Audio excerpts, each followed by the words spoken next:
আসসালামু আলাইকুম শিক্ষার্থী বন্ধুরা, তোমাদেরকে টিআর একাডেমিতে স্বাগতম। আজকে আমরা আলোচনা করব ইঞ্জিনিয়ারিং প্রিপারেশন অফ ফিজিক্স নিয়ে। ইঞ্জিনিয়ারিং প্রিপারেশন অফ ফিজিক্স এর আমরা সেকেন্ড পেপারের ফার্স্ট অধ্যায় নিয়ে আলোচনা করব, থার্মোডাইনামিক্স। এই অধ্যায়ে গুরুত্বপূর্ণ কিছু অঙ্ক নিয়ে আমরা আলোচনা করব, যেগুলো রুয়েট বুয়েট কুয়েত চুয়েটে বিগত বছরে এই টাইপের কিছু অঙ্ক এসেছিল এবং 90% অঙ্ক তুমি এখান থেকে কমন পেতে পারো। তো দেখো, আমরা প্রথমে অঙ্কের দিকে চলে যাই। Problem number 1। প্রথমে কি বলা হয়েছে, 0 ডিগ্রি সেলসিয়াস তাপমাত্রায় 100 গ্রাম পানির সাথে 70 ডিগ্রি সেলসিয়াস তাপমাত্রার সমপরিমাণ পানি মেশানো হলো। মিশ্রণের তাপমাত্রা নির্ণয় করতে হবে। প্রক্রিয়াটিতে এনট্রপি কমবে না বাড়বে, গাণিতিক ভাবে বিশ্লেষণ করতে হবে। ঠিক আছে, তো আমরা এখন আছি, চলো প্রথমে অঙ্কের দিকে চলে যাই। 1 নম্বর অঙ্ক। ঠিক আছে, এ নাম্বার। তো দেখো, আমাদের অঙ্কতে কি বলা হয়েছে, 0 ডিগ্রি সেলসিয়াস তাপমাত্রায়। 0 ডিগ্রি সেলসিয়াস তাপমাত্রায় কি থাকে, বরফ থাকে আমাদের। তাহলে আমাদের বরফ থাকে। ঠিক আছে, 100 গ্রাম পানির সাথে 70 ডিগ্রি সেলসিয়াস তাপমাত্রার সমপরিমাণ পানি মেশানো হলো। ঠিক আছে, তাহলে হচ্ছে কি আমাদের মানে মিশ্রণের তাপমাত্রা কেমন পরিবর্তন হবে, তাহলে চিন্তা করতে হবে আমাদেরকে। দেখো, আমরা প্রথমে কি করব, 0 ডিগ্রি সেলসিয়াস তাপমাত্রার পানি থেকে আমরা হচ্ছে 70 ডিগ্রি সেলসিয়াস তাপমাত্রার পানির যদি হচ্ছে কি আমরা গৃহীত এবং বর্জিত তাপ ইকুয়াল করতে পারি, তাহলে এই সূত্র থেকে আমরা একটা থিটার মান, মিশ্রণের যে তাপমাত্রা থিটা ধরে নিলাম আমরা, থিটা, এই থিটার মানটাকে আমরা বের করতে পারবো না। তাহলে ধরে নাও যে মিশ্রণের তাপমাত্রা ইকুয়াল টু থিটা। তাহলে আমরা কি জানি, গৃহীত তাপ ইকুয়াল টু বর্জিত তাপ। গৃহীত তাপ ইকুয়াল টু কি, বর্জিত তাপ। তাহলে আমরা সূত্র অনুযায়ী জানি কি, যে m1s theta minus theta 1 equal two m2s theta 2 minus theta. তাহলে দেখো, এখানে থিটা 1 কত আমরা বের করে ফেলি। Theta 1 equal to 0 degree Celsius আর থিটা 2 ইকুয়াল টু হচ্ছে কি 70 ডিগ্রি সেলসিয়াস। তাহলে আমরা এস এর মান এখানে বসাবো কি, আপেক্ষিক তাপটা বসাবো ক্যালোরিতে। 1 ক্যালোরি গ্রাম ইনভার্স সেলসিয়াস ইনভার্স। তাহলে হচ্ছে কি আমাদের m এর মান, m1 এর মান কত, 100 গ্রাম, m2 এর মান একই। ঠিক আছে, 100 into 1 into theta minus 0 degree Celsius, 100 into 1 into 70 degree Celsius minus theta. এটা আমরা ক্যালকুলেটরে সলভ করলে পাবো থিটা ইকুয়াল টু 35 ডিগ্রি। ঠিক আছে, তাহলে আমাদের কি হয়ে গেল, মিশ্রণের তাপমাত্রা হলো কি আমাদের 35 ডিগ্রি। তো আমরা এসে 2 নম্বর অঙ্কতে, যে প্রক্রিয়াটিতে এনট্রপি কমবে না বাড়বে নির্ণয় করতে হবে। প্রক্রিয়ায় এনট্রপি কমবে না বাড়বে এটা নির্ণয় করার আগে দেখো আমাদের এনট্রপি পরিবর্তন কেমন হয়েছে। যে 0 ডিগ্রি সেলসিয়াস থেকে আমাদের কি হয়েছে, 35 ডিগ্রি সেলসিয়াস মিশ্রণের তাপমাত্রা গেছে। আবার কি হয়েছে, যে 35 ডিগ্রি থেকে আবার মানে কি হয়েছে, 70 ডিগ্রি থেকে আমাদেরকে 35 ডিগ্রিতে আবার নেমে আসতে হয়েছে। তাহলে আমরা দুটা কেস নির্ণয় করবো, একটা হচ্ছে কি বরফের ক্ষেত্রে, একটা হচ্ছে কি পানির ক্ষেত্রে। ঠিক আছে, বি নাম্বার অঙ্ক। বরফের ক্ষেত্রে 0 ডিগ্রি সেলসিয়াস হতে 35 ডিগ্রি সেলসিয়াস তাপমাত্রায় এনট্রপির পরিবর্তন। ঠিক আছে, এনট্রপির পরিবর্তন ds1 equal to ms ln t2 by t1 equal to আমরা কি বলে, m এর মান 100, s এর মান 1, n t2 হচ্ছে কি দেখো 35 প্লাস 273 করলে কত হয় আমাদের, 308 কেলভিন। তাহলে হচ্ছে কি 308 কেলভিন ডিভাইডেড 0 ডিগ্রি সেলসিয়াস মানে কি 273। তাহলে আমাদের অ্যান্সার হচ্ছে 12.06 ক্যালোরি কেলভিন ইনভার্স। ঠিক আছে, তাহলে আমাদের দেখো এবার পানির ক্ষেত্রে কি হয়েছে, 70 ডিগ্রি সেলসিয়াস হতে কমে 35 ডিগ্রি সেলসিয়াস তাপমাত্রায় এনট্রপির পরিবর্তন। ঠিক আছে, যে হচ্ছে কি পরিবর্তন ds2 ইকুয়াল টু কি ms ln t2 divided t3। আর t3 মান কত এখানে আমাদের, t3 ইকুয়াল টু হচ্ছে কি 70 প্লাস 273 মানে হচ্ছে কি 343 কেলভিন। তাহলে হচ্ছে কি আমরা 100 ইন্টু 1 ইন্টু লন 308/373 ইকুয়ালটা আমরা পাচ্ছি -763 ক্যালোরি কেলভিন ইনভার্স। তাহলে দেখো আমাদের এনট্রপির টোটাল যোগফল করলে কি হবে, আমাদের এনট্রপি মান একটা চলে আসবে।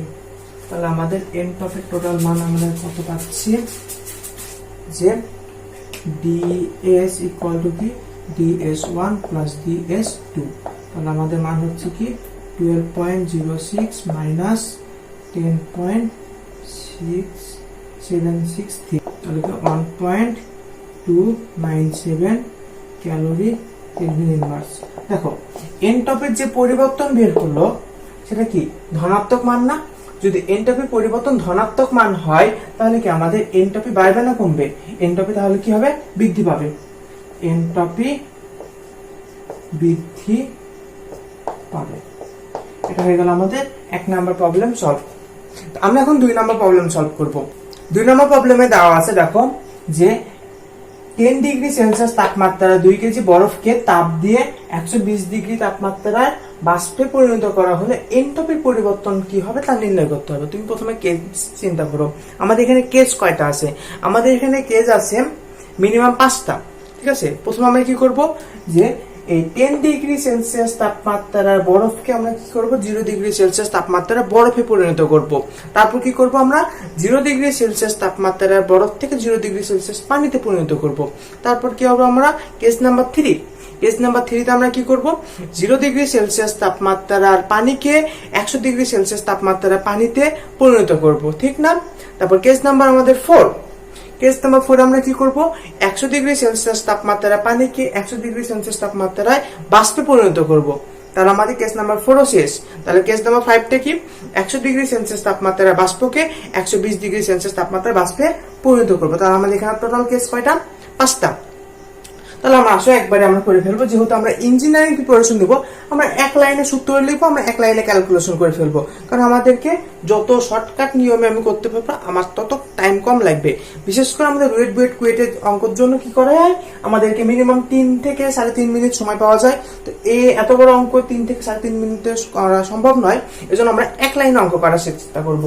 ডিএস প্রথম আমাদের কি করতে হবে, 10 ডিগ্রি সেলসিয়াস তাপমাত্রার বরফকে 0 ডিগ্রি সেলসিয়াস তাপমাত্রায় বরফে পরিণত করতে হবে। তাহলে কি আমাদের M1 SI, SI মানে কি, যে আপেক্ষিক তাপ থেকে বরফের, ঠিক আছে, ln T2 ডিভাইডেড T1, ঠিক আছে, প্লাস দেখো আমরা এখন এরপরের কেস নাম্বার কি বলেছি, 0 ডিগ্রি সেলসিয়াস তাপমাত্রার বরফকে পানিতে পরিণত করব, মানে কি MLF divided T2 plus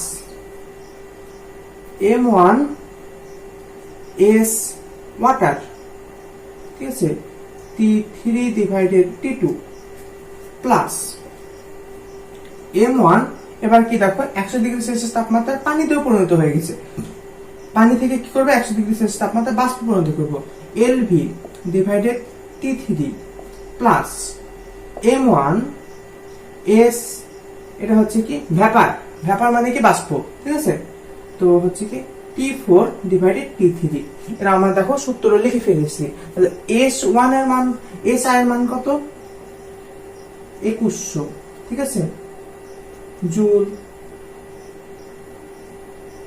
KG per kelvin inverse, ঠিক আছে, SV তে হচ্ছে কি আমাদের 4200 কেজি কেলভিন ইনভার্স লিখে ফেলবা, আর হচ্ছে কি আর SW তে হচ্ছে কি কত আমাদের 4200, আর হলো কি SB তে হচ্ছে কি 2100, ঠিক আছে, K G kelvin inverse K G inverse, ঠিক আছে। আমরা দেখো এখানে সবকিছু লিখে ফেললাম, আমরা একটু মান বসাই দিই, দেখো তাহলে হচ্ছে কি 2 KG 2100 into loan 273/263 plus 2 KG 3600 divide 273 plus 2 into 4200 into loan 373/2 273 plus 2 into 2260000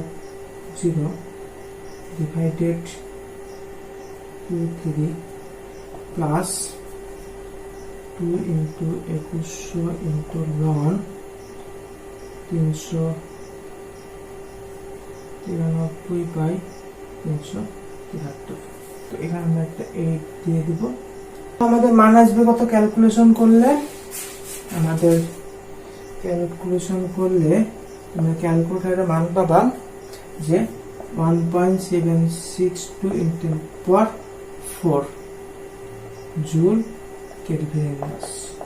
এটা হয়ে গেল আমাদের এই এনট্রপির পরিবর্তন। আমরা এক লাইনে এনট্রপির পরিবর্তন আমরা বের করে ফেললাম। ঠিক আছে, তোমরা এভাবে অঙ্ক করবা, তোমাদের রুয়েট কুয়েটে কোনো নাম্বার কাটা হবে না। ঠিক আছে, আমরা 3 নাম্বার অঙ্কর প্রবলেমের দিকে চলে যাই।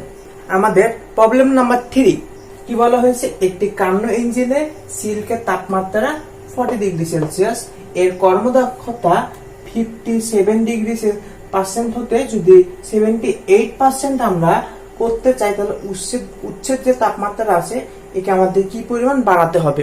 তাহলে দেখো, আমরা কর্মদক্ষতা সূত্র জানি। কর্মদক্ষতা ইকুয়ালটা আমরা কি জানি?